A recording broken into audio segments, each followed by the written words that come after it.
The dress was the color of ripe wheat. Hazel had spent 3 weeks finishing it, sewing by candlelight after everyone in the servants' wing had already fallen asleep, her calloused fingers moving the needle with the precision of someone who cannot afford to waste a single span of fabric. The linen from the old store had given her just enough for the cut, and she had embroidered the hem with golden thread, unraveled from a worn sash she had found at the bottom of a discarded trunk. It was not a noblewoman's dress, but it was the finest thing she had ever made with her own hands. That evening, as she descended the stone steps toward the great hall of House Drenthal, Hazel felt it sway gently against her ankles, and believed, for the first time in a long while, that perhaps the effort was worth something. The gathering of the clans happened once a year, at the start of winter, when the northern winds began scratching at the castle towers and the scent of snow hung over the hills. It was the moment when the clans assembled under the roof of Lord Edrin Drenthal to renew alliances, settle disputes, and above all, announce bonds. Recognized pairs, promises made before witnesses, names spoken aloud before the gathered pack. Owen Drenthal had promised to speak hers. She knew it was not an official promise. He had never said it plainly. I will choose you before everyone. But he had said other things. He had said her scent calmed him. He had said he had never felt that way about anyone else. He had said, on a summer night behind the stables, that when the gathering came, she would understand what those words meant. Hazel had understood. Perhaps that was the first of her mistakes, believing what a man says on summer nights. The great hall was full when she entered.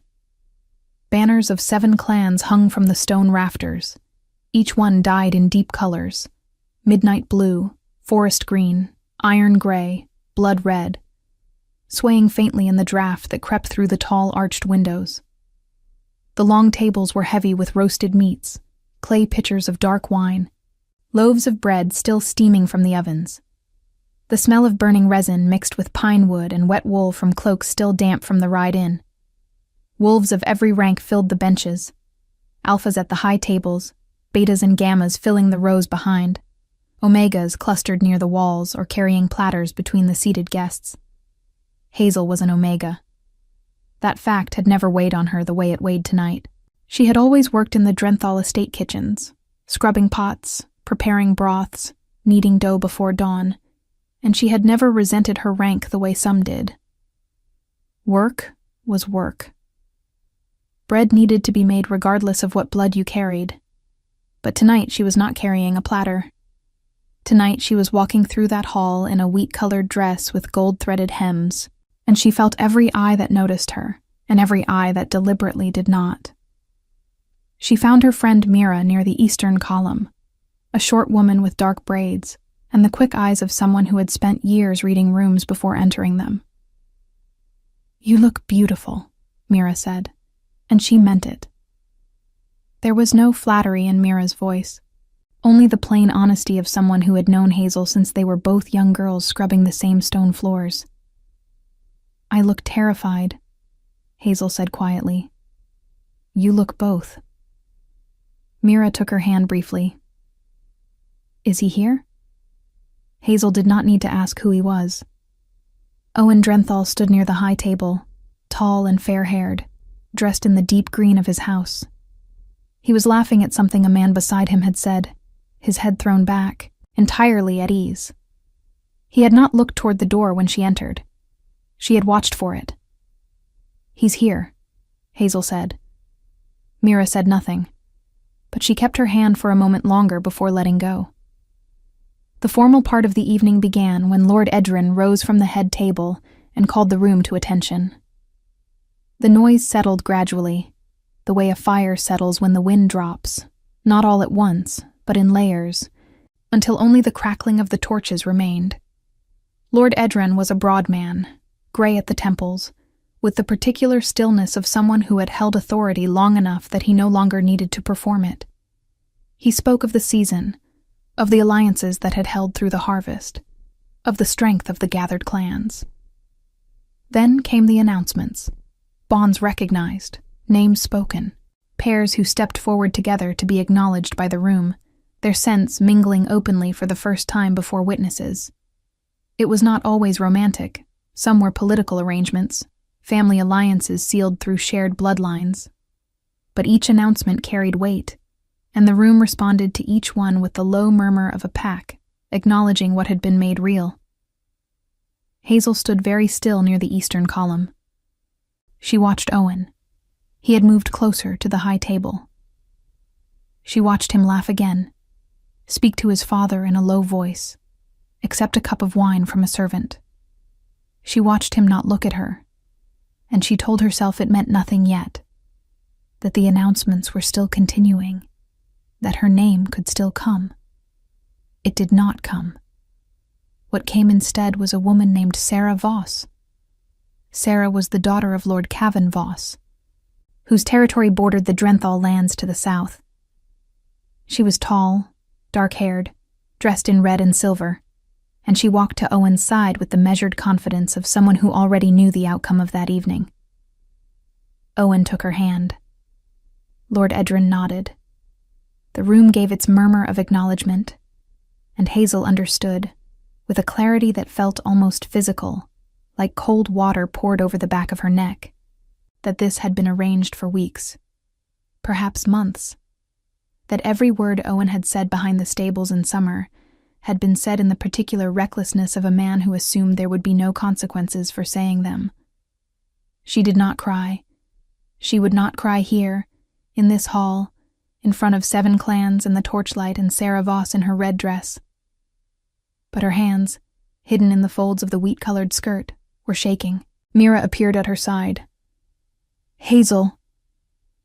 "I'm going to step out," Hazel said, very quietly and very clearly, in the voice she used when she needed to hold herself together by the sound of her own steadiness.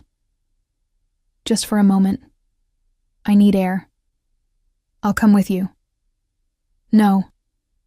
She touched Mira's arm gently. "Stay. I'll be back." She would not be back, but she said it anyway, because sometimes a small, kind lie is the only thing standing between a person and collapse. She moved toward the side corridor that led to the northern terrace, keeping her pace even, her chin level, the dress swaying at her ankles. She passed beta warriors and gamma merchants and 2 young omegas who did not notice her at all. She passed a pillar carved with the Drenthal wolf. She passed a torch that guttered in the draft and sent her shadow leaping sideways across the stone floor. She was almost at the corridor entrance when the voices stopped her. Not voices directed at her. Voices that simply entered the hall and changed the quality of the air in it.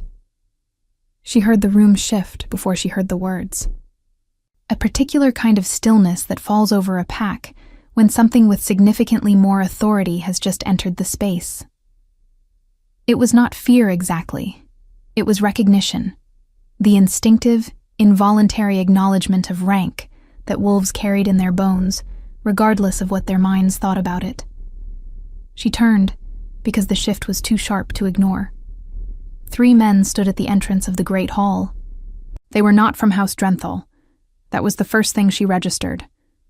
Their cloaks bore no clan colors she recognized from the banners overhead. The second thing she registered was that Lord Edrin had gone very still at the high table, and the stillness on his face was not the comfortable stillness of a man in his own hall. It was the careful stillness of a man recalibrating. The 3 men were alphas. She did not need to see their rank markings to know it. It was in the way they stood. Not aggressive, not performing, simply present in the way that only those accustomed to being the most powerful thing in a room could be present. The man on the left was broad-shouldered with a quick, sharp-edged grin that suggested he found most situations faintly amusing. The man on the right was leaner, dark-eyed, with the relaxed posture of someone perpetually calculating and perpetually entertained by what he calculated.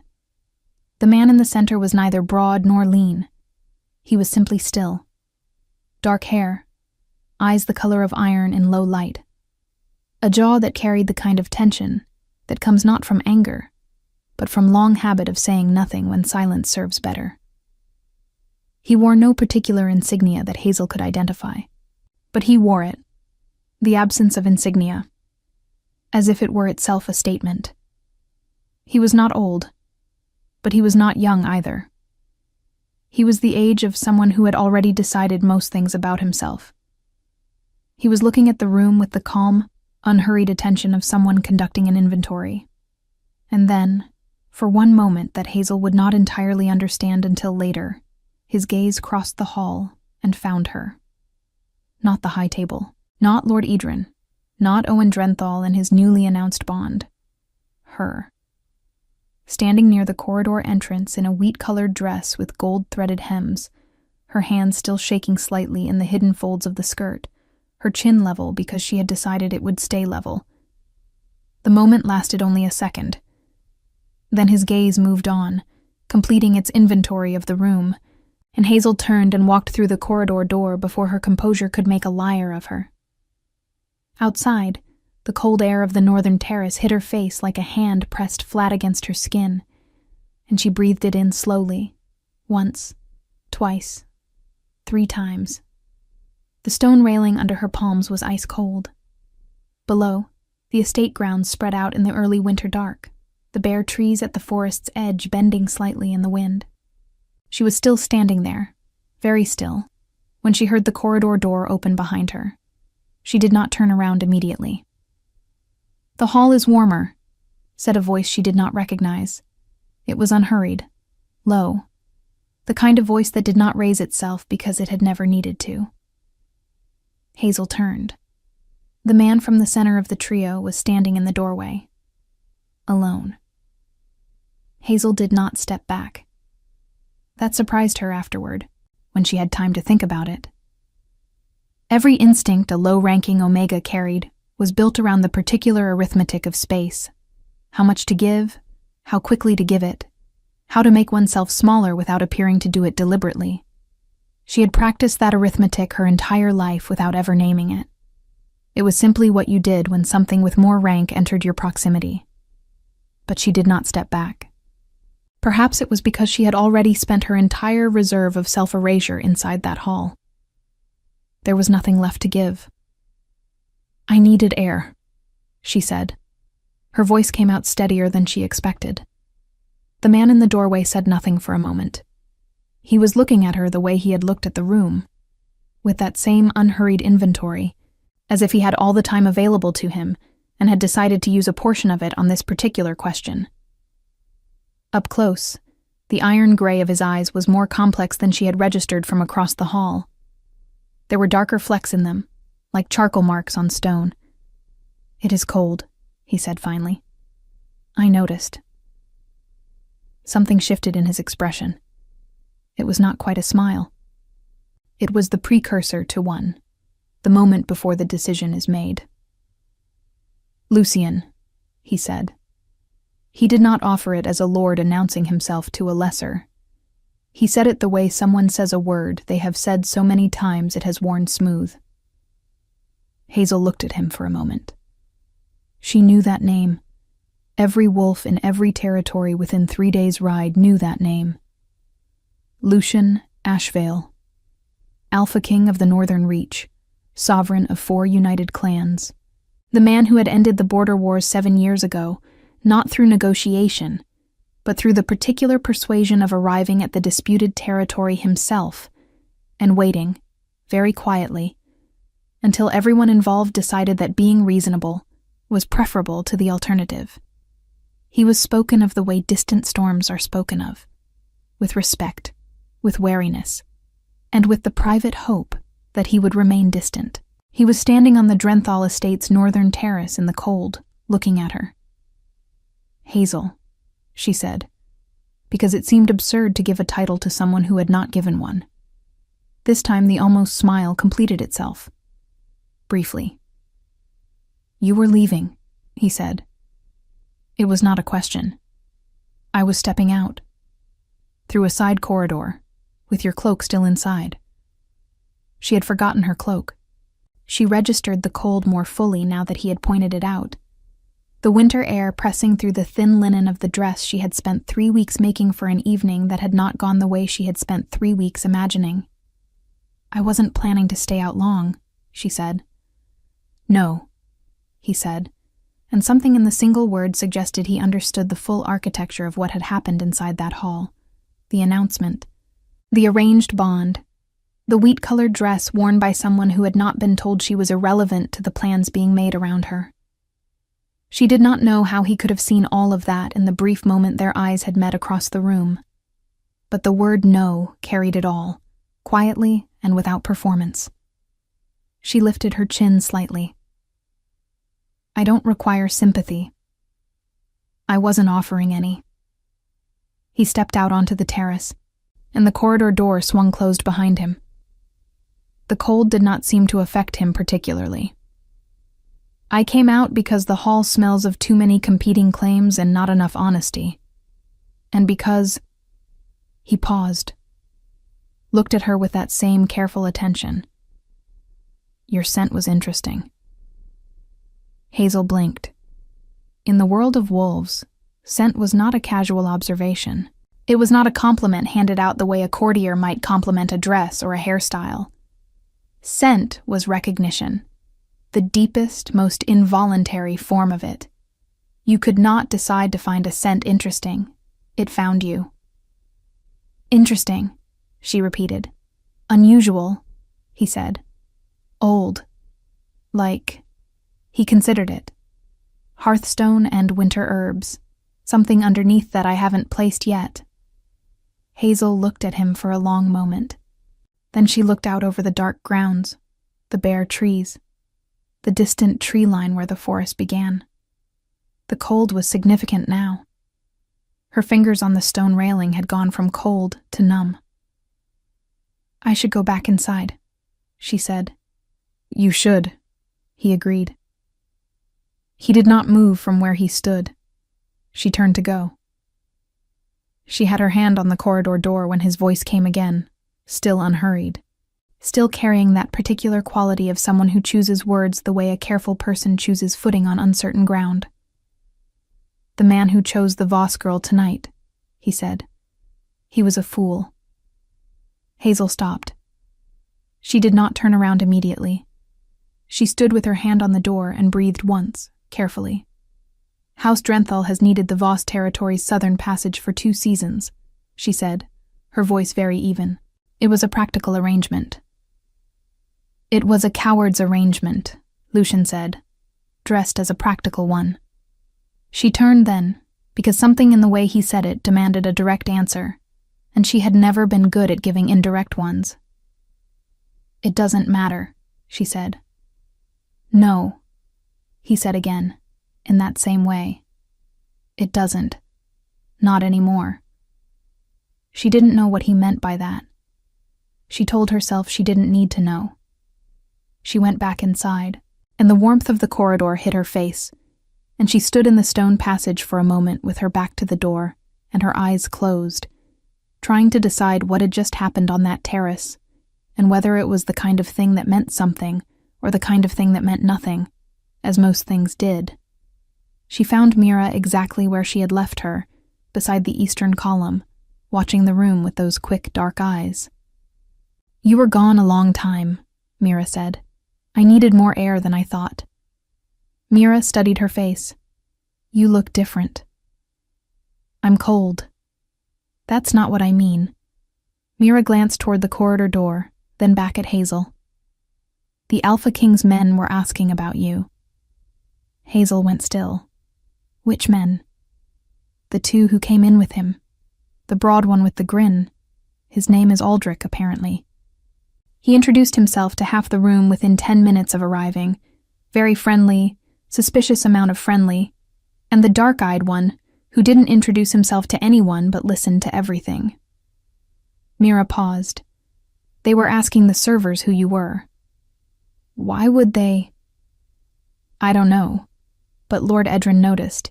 He's been watching the corridor door for the last quarter hour. Mira lowered her voice further. Hazel. What happened outside? Nothing, Hazel said.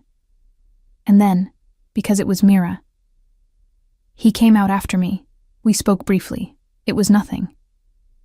Mira looked at her with the expression she used when she believed exactly none of what she was hearing, but had decided to let it pass for now. The rest of the evening was the kind of ordeal that passes slowly, and then later, all at once. Hazel stayed because leaving early would have drawn more attention than staying. She accepted a cup of spiced cider from a passing server and held it without drinking it. She watched Owen Drenthal at the high table, laughing with Sarah Voss, entirely comfortable, and she waited to feel the sharp center of the pain she had felt when the announcement was made. It was still there, but it had changed shape slightly, the way a wound does when something cold is pressed against it. She did not see Lucian again inside the hall that night.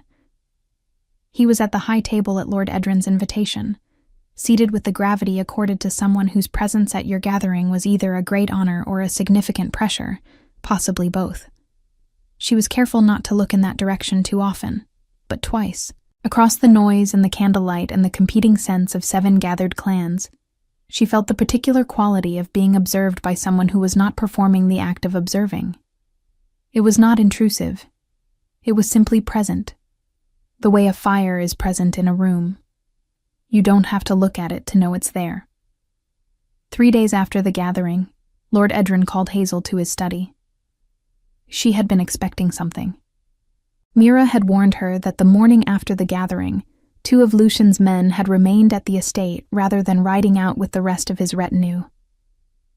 Aldrich, the broad-shouldered one with the grin that never quite reached neutral, had spent the morning in the kitchens asking questions, not about Hazel specifically, but about the estate's provisions, its winter stores, how the household fed itself through the cold months. The dark-eyed one, who she later learned was called Soren, had simply walked the grounds in silence and looked at things. Lord Edrin's study smelled of old leather and candle wax, and the particular tension of a man who was trying to arrange his expression before a difficult conversation. "Sit," he said, which was unusual. He did not typically invite kitchen workers to sit in his study. Hazel sat. "You spoke with the AlphaKing," he said. It was not quite an accusation. It was the shape of one, carefully smoothed. "Briefly," she said. "On the terrace. He came out after me."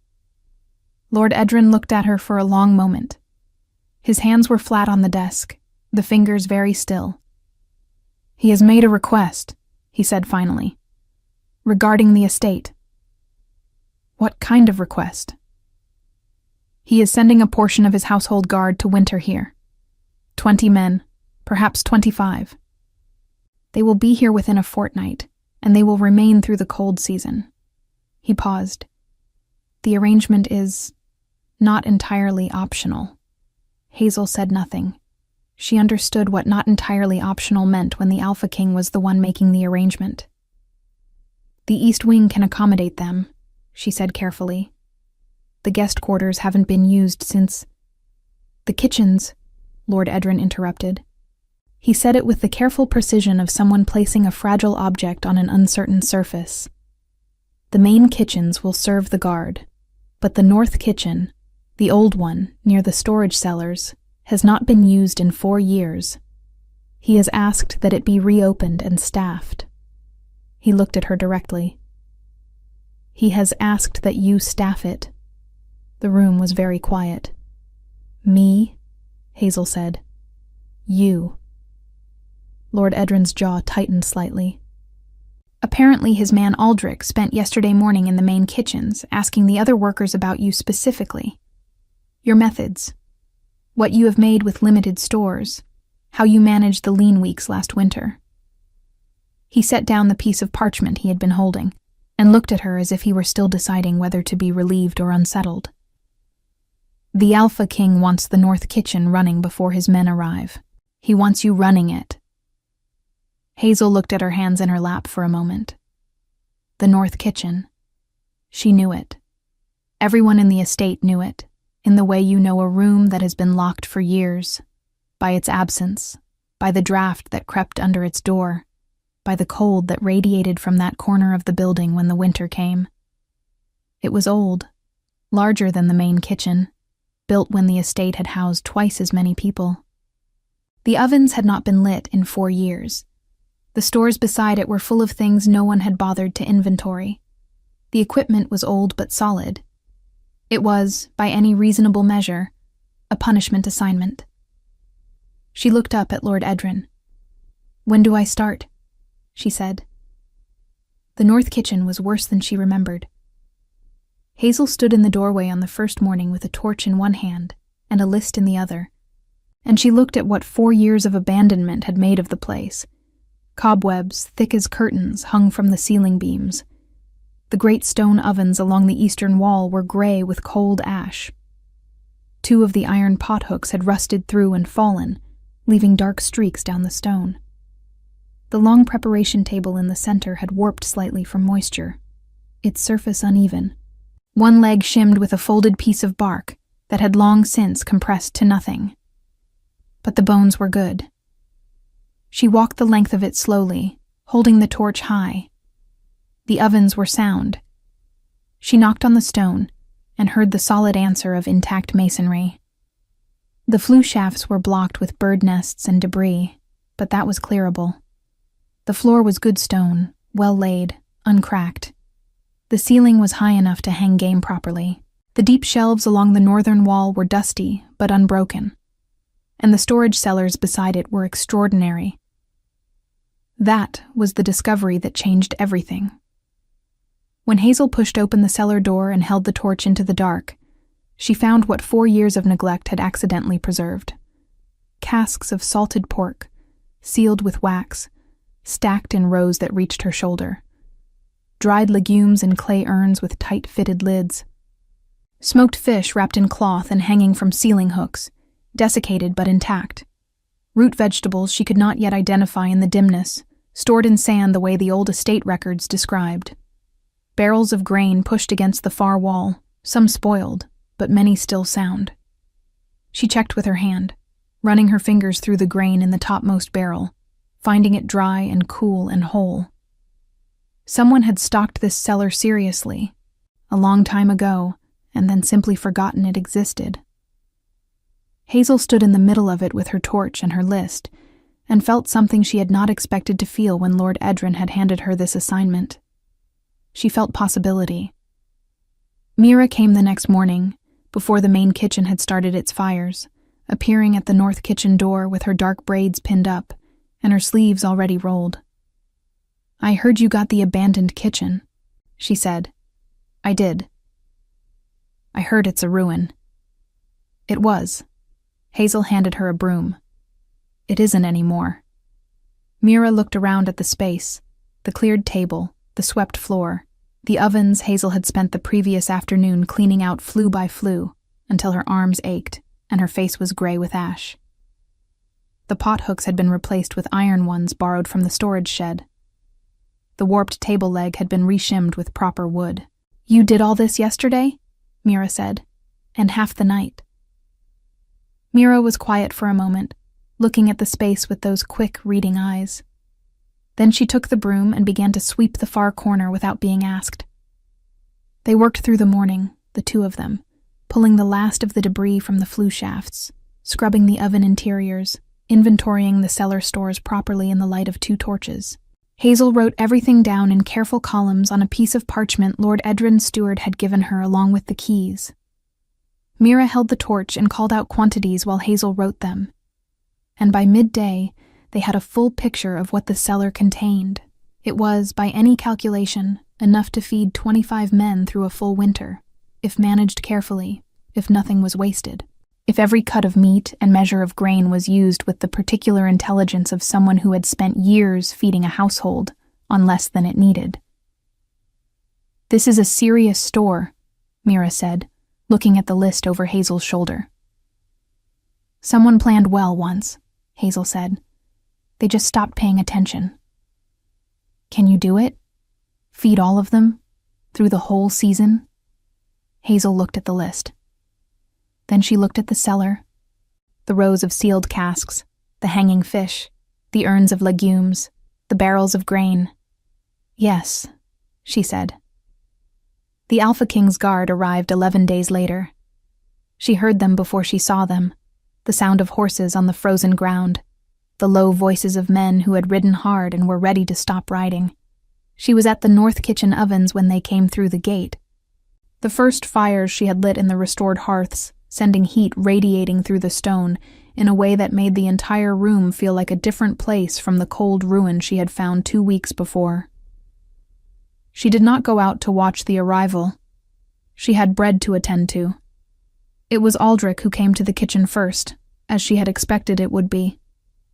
He appeared in the doorway with snow still on his shoulders, and that particular grin of his already in place, and he looked around at the lit ovens and the bread cooling on the table and the pot of broth hanging over the fire and said, "Well, you actually did it." "You expected otherwise?" Hazel said, without looking up from the loaf she was turning. "No," he said, and the honesty of it made her look up. He was not grinning anymore. He was looking at the room with an expression that was closer to assessment than amusement. "I expected exactly this, actually. That's why we asked for you." "Why?" she said. It was the question she had been carrying for 11 days. Aldrich leaned against the doorframe. "Because last winter, the main kitchen ran short of stores by the end of the 2nd month. Half the estate was on reduced rations through the rest of the cold season. But the records show that the workers in the lower wards, the ones closest to your section, never went short." He looked at her steadily. "Someone was supplementing their rations with things that weren't officially accounted for, stretching stores in ways the steward couldn't explain. We looked into it." Hazel said nothing. "It was you," Aldrich said, not accusingly, simply as a fact. "There was food being wasted in ways that didn't need to happen," she said carefully. "Bones that could have made broth. Grain that was being stored incorrectly and going soft. I corrected some of that." "You fed people who would have gone hungry," he said. "Without being asked, without credit, without anyone noticing until we looked for it." The bread was done. Hazel set it on the cooling rack and picked up the next one. "Someone has to," she said. Aldrich was quiet for a moment. Then, "He wants to speak with you. Tonight, when the men are settled." She did not ask who he was. "I'll be here," she said. "I have the evening meal to prepare." Aldrich almost smiled. "I'll tell him that." "Tell him he's welcome to come to the kitchen," she said. "I don't stop working for conversations." This time Aldrich did smile fully, and it was a different thing from the grin. It was genuine and slightly surprised. He pushed off the doorframe and went back out into the cold, and Hazel turned back to her work and told herself that the warmth she felt had nothing to do with who was coming that evening, and everything to do with the fires she had built in the ovens she had restored with her own hands. She almost believed it. He came after the evening meal had been served. Hazel had heard the sounds of the guard settling into the east wing. Boots on stone floors, low voices, the occasional bark of laughter from men grateful to be indoors and fed. She had sent Mira to deliver the bread and broth herself, not wanting to walk into a room full of strange alpha wolves on the first night. And Mira had returned with empty pots and the quiet satisfaction of someone who had just watched 25 hungry men eat well. "They scraped the pots," Mira said, setting them on the table with a sound that was almost reverent. "Everyone." "Good," Hazel said. "The broad one," Aldrich, said it was the best broth he'd had since leaving the northern fortress. Mira paused. He seemed genuinely emotional about it. "Men who have ridden hard in the cold are always emotional about hot food," Hazel said.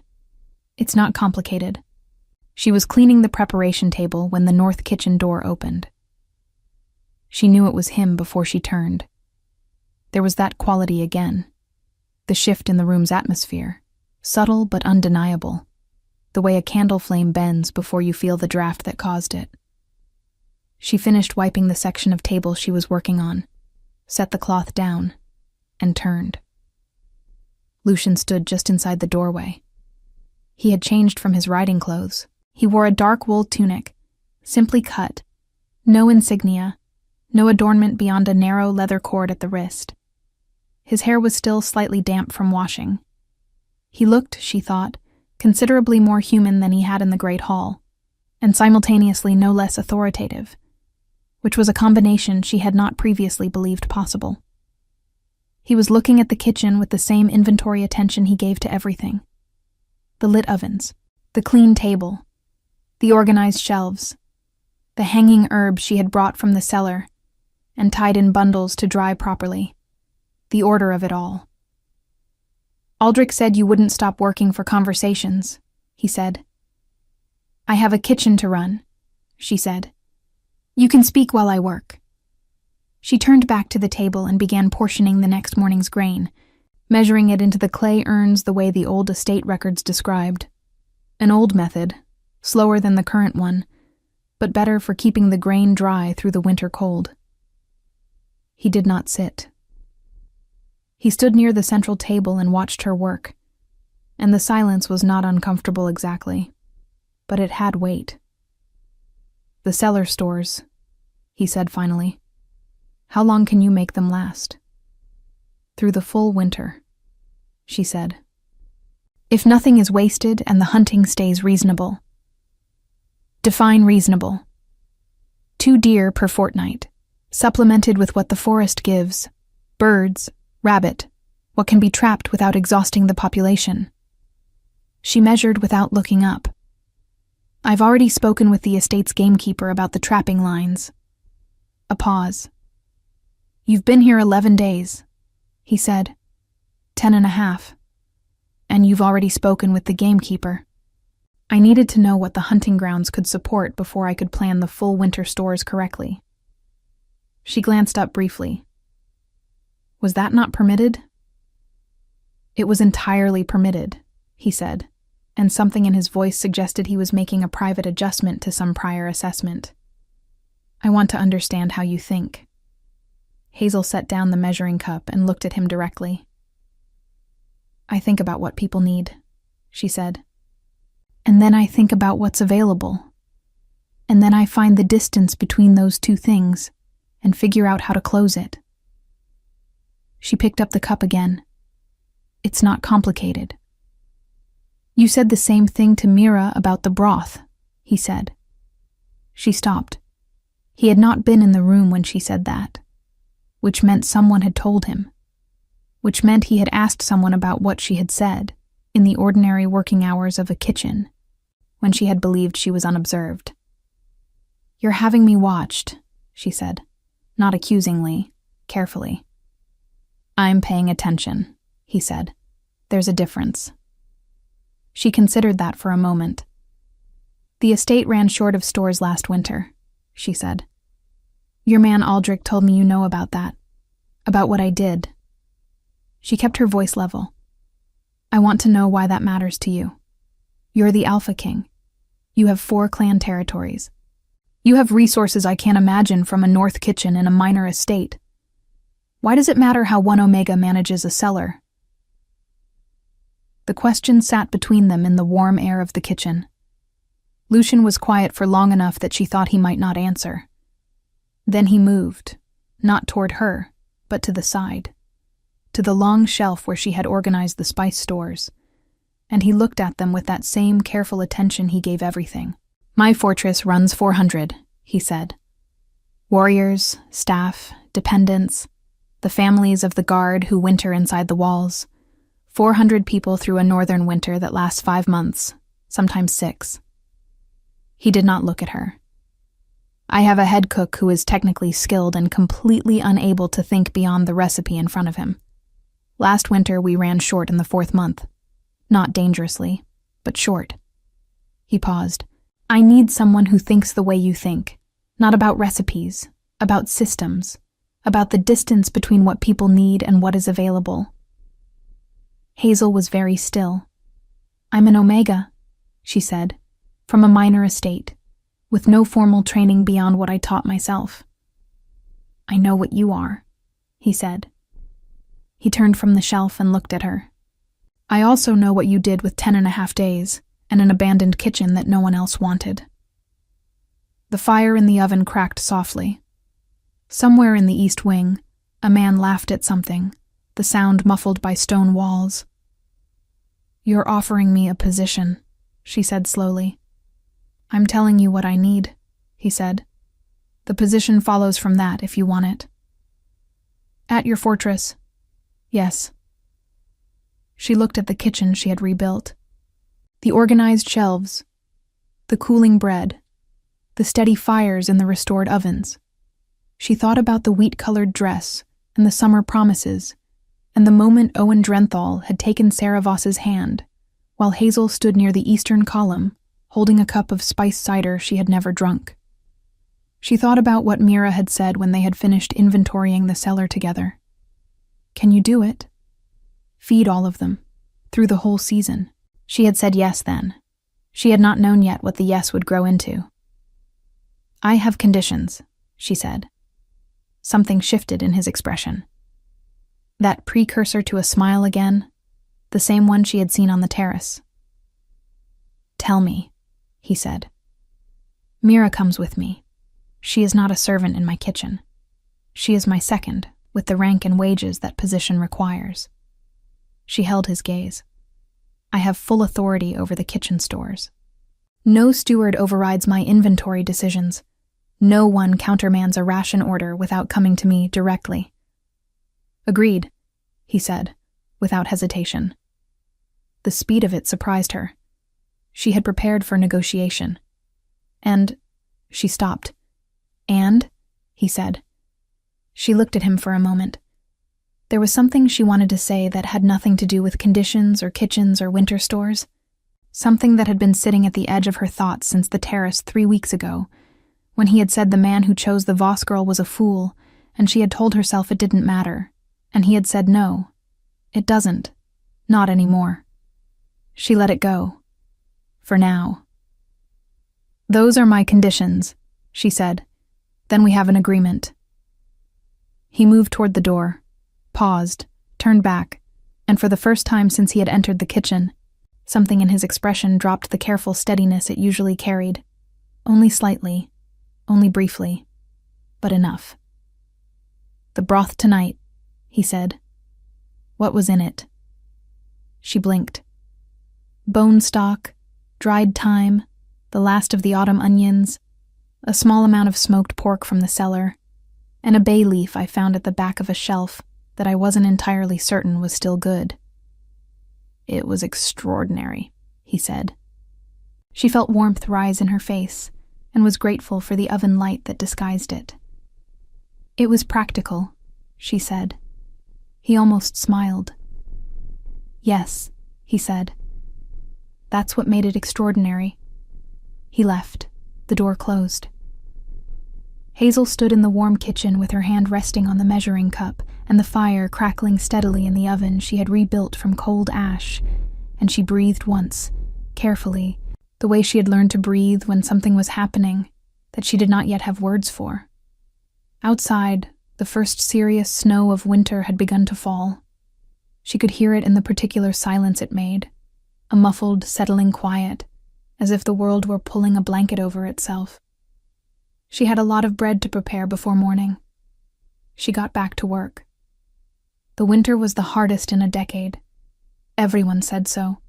From the estate's oldest groom to the gamekeeper who had been tracking the forest since before Hazel was born. The snow came in the second week and did not stop for 3 days, and when it finally did, the drifts against the north wall of the estate reached the height of a man's chest. The temperature dropped further than the almanac had predicted. The hunting grounds went quiet in the way they go quiet when even the animals have decided that moving is not worth the cost. Hazel had prepared for exactly this. Not because she had known, but because she had assumed the worst and planned accordingly, the way you do when you have spent enough years watching comfortable people be surprised by difficulty. She had stretched the grain allocation in the first weeks, banking the surplus carefully. She had sent the gamekeeper out with specific instructions about which trapping lines to run and which to rest, rotating them the way you rotate fields, so the forest population stayed viable through the cold. She had found, in the deepest corner of the cellar, 4 casks of preserved fruit that no one had recorded in the inventory, sealed so well that the contents were still good, and she had rationed them out across the winter weeks in small amounts, enough to prevent the particular weariness that comes when a diet has no sweetness in it for months. The guard ate well, not extravagantly, but well, and consistently, and without the slow diminishment of rations that she had seen hollow out a household in the winter before. Mira ran the morning service with the precision of someone who had found, at last, the work that suited her exactly. She had a gift for organization that Hazel had always known about, but that bloomed properly now that it had real scope. She managed the serving schedule, the cleaning rotation, the daily accounting of stores, with a quiet authority that the kitchen workers responded to without question. She had also, Hazel noticed, developed a habit of appearing in doorways at moments when Aldrich happened to be passing, which Hazel chose not to comment on. Lucian came to the kitchen often, not always to speak. Sometimes he simply appeared in the late evening after the guard had eaten and the kitchen was quieting down, and he sat on the bench near the eastern oven with a cup of something warm and watched Hazel work. She had stopped being unsettled by it after the second week. There was something in his presence that was, against all logic, uncomplicated. He did not perform. He did not require performance. He simply occupied space with that particular stillness of his, and occasionally said something worth hearing. They talked about the fortress, about what 400 people required through a northern winter, about the particular challenges of provisioning at that scale, about the systems that worked and the ones that failed and the reasons for both. He listened to her the way she had never been listened to, not waiting for her to finish so he could speak, but actually receiving what she said and turning it over and responding to the specific thing she had meant, not the general shape of it. "You've been doing this your whole life," he said one evening, watching her reduce a bone stock over the fire. Planning, calculating, feeding people who didn't notice they were being fed. "It needed doing," she said. "That's not an answer." She looked at him sideways. "It's the only answer I have." He was quiet for a moment. "When you were in the main kitchens here, before this, did anyone know what you were doing? What you were actually capable of?" Mira knew. No one else. No one else looked. She turned the stock and did not let the steadiness leave her voice. "That's not a complaint. It's just how it was." "Owen Drenthal didn't look," he said. Not gently, not harshly. Simply as a fact, in the tone he used for things that were true and required no softening. She set the ladle down. She had not spoken Owen's name since the night of the gathering. She had not needed to. But she had thought about him in the particular involuntary way you think about wounds. Not constantly, but when you move in certain directions and find the soreness still there. "No," she said. "He didn't." "He came to see Lord Edrin," Lucian said. "2 weeks ago, I was informed." She turned fully. "Why?" "Apparently Sarah Voss's father has reconsidered the terms of the arrangement. The Southern Passage rights have been disputed by a neighboring clan, which makes the political value of the bond considerably less certain than it appeared in autumn." He looked at her steadily. "He asked Lord Edrin whether you were still on the estate." The kitchen was very quiet except for the fire. "What did Lord Edrin say?" she said. "That you were no longer under his household." Lucian held her gaze. "Which is true. Your wages have come from my account since the day we made our agreement." She had known that technically. She had not fully absorbed what it meant until this moment. "He asked about me," she said slowly. "Owen did." "He did." She waited for the feeling she expected. The complicated pull of someone who had mattered to you suddenly remembering that you existed. The temptation of being wanted after being discarded. It did not come. What came instead was something quieter and more final. The recognition that the version of herself who had stood near the eastern column in a wheat-colored dress, waiting for her name to be spoken, was not a person she was anymore. That woman had been real, and her hope had been real, and the pain of that evening had been real. But she was on the other side of it now, standing in a kitchen she had rebuilt from cold ash, and the distance between those two places was not erasable. "It doesn't matter," she said. Lucian said nothing, but he looked at her with something in his expression she had not seen there before, something warmer than assessment, and quieter than admiration, something that did not have an easy name. "No," he said finally, "it doesn't." On the last night of winter, when the first suggestion of thaw had begun to soften the snow against the north wall, Hazel sat with Mira in the kitchen after the fires had been banked for the night. They had 2 cups of the preserved fruit wine she had rationed carefully through the cold months, keeping 2 portions back for exactly this, for the end, for the making it through. "Aldrich asked me to come north," Mira said without preamble. Hazel looked at her. "To the fortress," Mira said. "He said there's a position for a household organizer. Proper rank, proper wages." She turned her cup in her hands. "He said it in a very official way that was clearly covering for the fact that he simply wants me nearby." "He's not subtle," Hazel said. "He's genuinely terrible at subtlety," Mira agreed.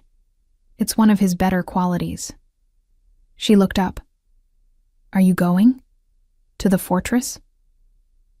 Hazel looked at the kitchen. The ovens she had cleaned out flue by flue, the shelves she had organized, the table she had reshimmed and scrubbed flat, the space that had been a punishment assignment, a ruin no one wanted, and that had fed 25 men through the hardest winter in a decade without a single day of shortage. "Yes," she said. Mira smiled. It was the smile of someone who had already known the answer and was simply glad to hear it said aloud.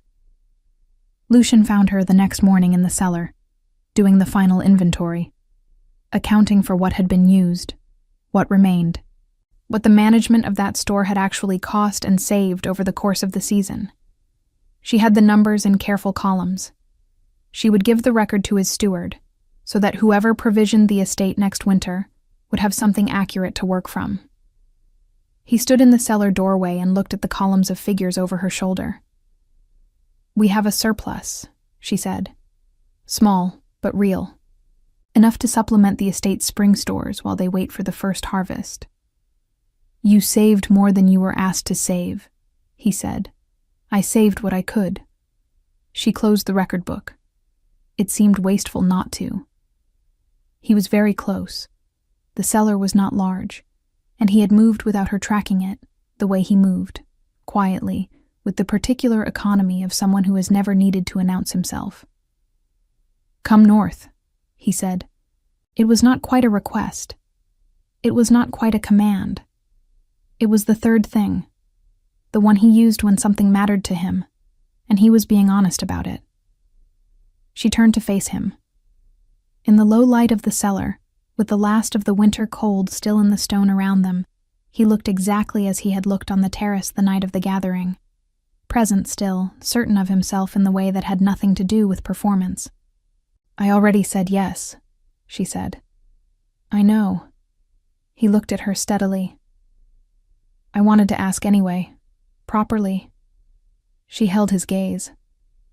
There were things between them that had not been said yet, things that existed in the space of shared evenings by the oven fire and conversations that went longer than logistics required, and the particular quality of being looked at by someone who sees what is actually there. Those things would find their words in time. She was not afraid of the time it would take. She had learned, in the course of one winter, that the best things are built slowly, out of what is actually available, with care for what is not wasted. "Then yes," she said. "Properly." He did not smile exactly, but the iron-gray eyes warmed in a way she had learned to read. They rode out the following morning, Lucian and his guard, Hazel and Mira, Aldrich, leading the column with the particular energy of a man who was trying not to appear as pleased as he was. Owen Drenthal was in the courtyard when they left. She saw him at the edge of the crowd of estate workers who had gathered to watch the departure. He looked at her the way people look at things they have made a decision about and are now revising, too late, with the particular expression of someone understanding the full weight of what they let go. She met his eyes for one moment. She did not look away first. She simply looked at him with the clear, untroubled steadiness of someone who has already moved on. And then she looked forward, at the road north, at the tree line where the winter forest was beginning, barely to soften toward spring. Mira rode beside her. "Don't look back," Mira said. "I wasn't going to," Hazel said. And she didn't. The northern fortress was everything Lucian had described, and several things he had not. Vast, ancient, cold in the particular way of stone that has held heat for centuries and knows how to keep it. Full of the sounds and scents of 400 people living in close community through long winters. The kitchens were large and well-equipped, and run by a head cook named Bram, who was, as Lucian had said, technically skilled and entirely unable to think beyond the recipe in front of him. Bram was also, it turned out, immensely relieved to have someone take over the provisioning and planning, and within a fortnight he and Hazel had established a working arrangement of considerable mutual respect. He handled the cooking with the care and precision it deserved.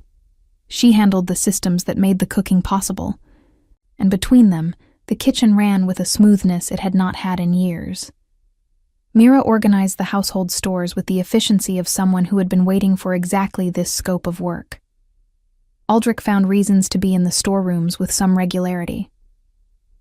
No one commented on it, because no one needed to. By the following winter, the fortress had not run short of a single provision. By the winter after that, Hazel had trained 2 junior provisioners in her methods, both women from low-ranking households who had the right kind of thinking and had simply never been given scope to use it. She gave them the scope. It seemed the obvious thing to do. Lucian marked their bond formally at the autumn gathering of his 4 clans, in the great hall of the northern fortress, before every Alpha and Beta and Gamma and Omega who owed allegiance to the northern reach. He spoke her name clearly, in front of all of them, and the hall gave the low murmur of acknowledgement that a pack gives when something true has been made real. She stood beside him in a dress the color of deep winter sky, stitched with silver thread, that Mira had made for her in secret over the course of 3 months. It was not wheat-colored. It did not need to be. She was not the same woman who had worn that dress. She was someone who had been given a ruin and had made it into something that fed people. She was someone who had been overlooked by the eyes that were not looking for the right things, and found by the ones that were. She was Hazel, bonded to the Alpha King of the Northern Reach, standing in the hall where her name had just been spoken before 4 clans, feeling the warmth of a fire she had not built this time, one that had simply, finally, been offered to her. She did not look back. There was nothing behind her worth the turning,